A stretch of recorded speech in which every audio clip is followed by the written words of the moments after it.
Good morning, Namaste. I JBN Jyoti Kumawat, Faculty of Education and Methodology. Today I am going to deliver lecture on the developmental stages, which is from the course Psychology of Learner and Learning for the program BSc B.Ed, BA B.Ed third semester. So students, there are some developmental stages like prenatal development, infancy and toddlerhood, early childhood, middle childhood, adolescence, mm, early adulthood, middle adulthood, late adulthood, and last death and dying. Dying. One by one, we take all these stages. So, in first stage, you can observe, as the name says, prenatal means this stage starts from the conceive of the child, of the baby in the mother's womb.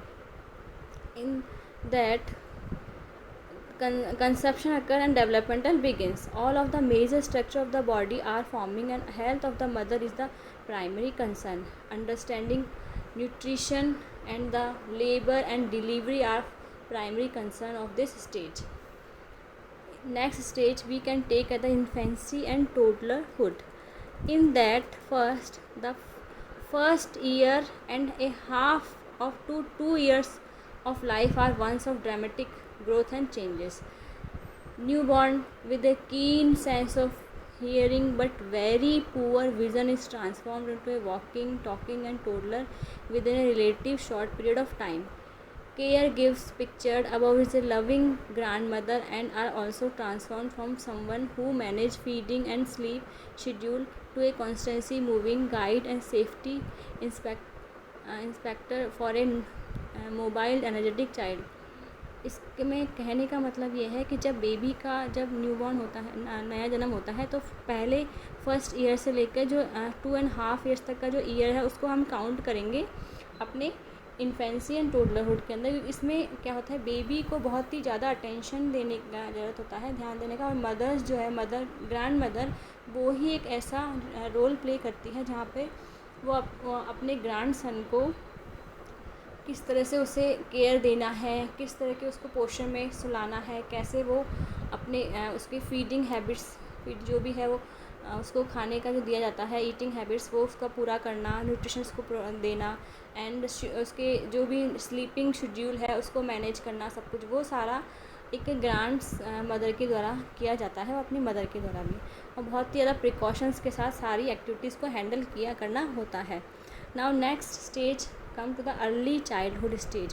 Early childhood, as a name suggests, they start from the preschool years, क्योंकि इसमें हम after 2.5 years we student हम अपने बच्चों को school में admit कराते हैं, तो ये प्री स्कूल स्टेज कहलाती है, जिसमें स्कूल एक बच्चा प्ले ग्रुप में एडमिशन लेता है. वहाँ पर बहुत ही वो एक्टिविटीज़ को ऑब्जर्व करके खेल खेल में सीखता है. तो इसमें 3 से लेकर 5 ईयर्स तक के स्टूडेंट्स को शामिल किया गया है. Age is gaining a sense of self and greater independence and is beginning to learn the working of the physical world. वो फिजिकल वर्ल्ड से सीखता है काम करना. This knowledge does not come quickly, बहुत जल्दी नॉलेज नहीं आती. हाउएवर एंड प्री स्कूल्स में have initially have interesting conception of size, time, space, and distance, such as fearing that they may go down the drain if they sit at the front of the bathtub, or by demonstrating how long something will take by holding over their two index fingers several inches apart. So this year give a 4-year-old sense of guilt for doing something that brings the disapproval of the others. Now come to the next stage, the middle childhood stage. In that the ages of 6 through 11 comprise middle childhood are, and much of what children experience at this age is connected to their involvement in the early grade of school.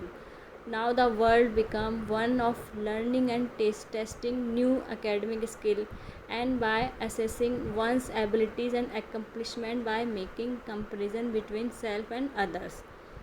School compare students and make these comparison public through team sports, test score, and other forms of recognition. Growth rates slow down, and children are able to refine their motor skills at this point in life. And children begin to learn about social relationship beyond and the family through interaction with friends and fellow students. तो इस stage में बच्चा अपने आप को एक competitive के रूप में मतलब अपने से दूसरों को किस तरह से अलग करना है बच्चा अपने इस तरह से समझने लगता है और अपने आप के अंदर मोटर स्किल्स को डेवलप करने लगता है. द सेल्फ और अदर का कंसेप्ट उसके अंदर डेवलप होने लगता है. वो किस तरह के टीम स्पोर्ट्स टीम में किस तरह से उसको जाना है, सेलेक्ट होना है, टेस्ट में कितना स्कोर किया है, अपनी पहचान कैसे डेवलप करनी है, वो सारा सब कुछ इसमें धीरे धीरे डेवलप होना शुरू हो जाता है. Now next stage is coming the age a adolescence stage. Adolescence में हम देखते हैं this is a period of dramatic physical change marked by overall physical growth, spurt and sexually maturation इसमें स्टार्ट हो जाता है, known as the puberty, and it is also a time of cognitive change. संज्ञानात्मक जो भी changes होते हैं वो इसी स्टेज में आएंगे.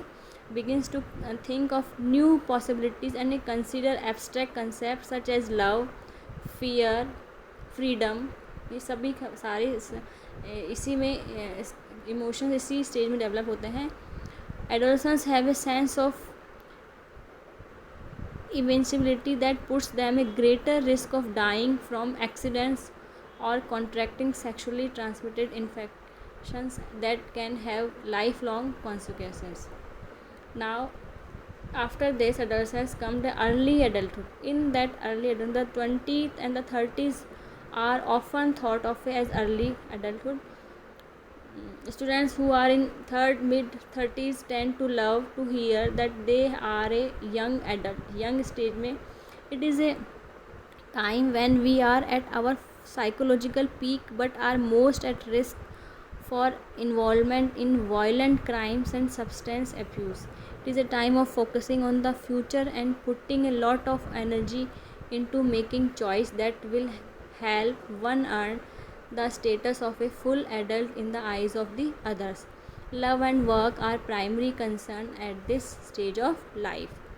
After this we go for the middle adulthood. Middle adulthood जो होता है that is run from the late 30s through the mid 60s is referred to the middle adulthood. This is a period which again the begin earlier becomes more noticeable and period at which many people at their peak of productivity मतलब जिसमें growth stage जिसमें growth करना है वो stage कहलाएगी आपकी middle adulthood. In love and work, it may be a period of gaining expertise in certain field and being able to understand problem and find this solution also with greater efficiency than before. It can also be a time of becoming more realistic about possibilities in life previously considered, of recognizing the difference between what is possible and what is likely. This is also the age group hardest hit by the AIDS epidemic in Africa, resulting in a substantial decrease in the number of workers in those economies. So now come to the late adulthood. Late adulthood, this period of the lifespan has increased in the last 100 years, particularly in industrialized countries. Late adulthood is something subdivided into 2 or 3 categories such as young old, old, and the young old, and the oldest old. We will follow the former categorization and make the distinction between the young old, who are people between 65 to 79 years. Old, those who are 80 and the older. One of the primary difference between these groups is that the young old are very similar to mid-life adults, still working, still really healthy, still interested in being productivity and active, and the old remain productive and active, and majority continues to live independently, but risk of the disease of old age such as cancer, cerebral vascular disease increase substantially for this age group. A better way to appreciate the diversity of people in the late adulthood is to go beyond chronological age and examine whether a person is experiencing optimal aging, like gentleman picture above who is in the very good health. So this is all about the late adulthood. Now the last stage is the death and dying. In that stage, the topic is seldom given the amount of coverage is deserved. Of course, there is a certain discomfort in thinking about death, but there is also certain confidence and acceptance that can come from studying death and dying. We will be examining the physical, psychological, and social aspect of death, exploring grief of bereavement, and addressing ways in which helping professional work in death and dying. And we will discuss culture variation in mourning and burial and the grief. So students, I hope you understand all about the stages of the development. Thank you.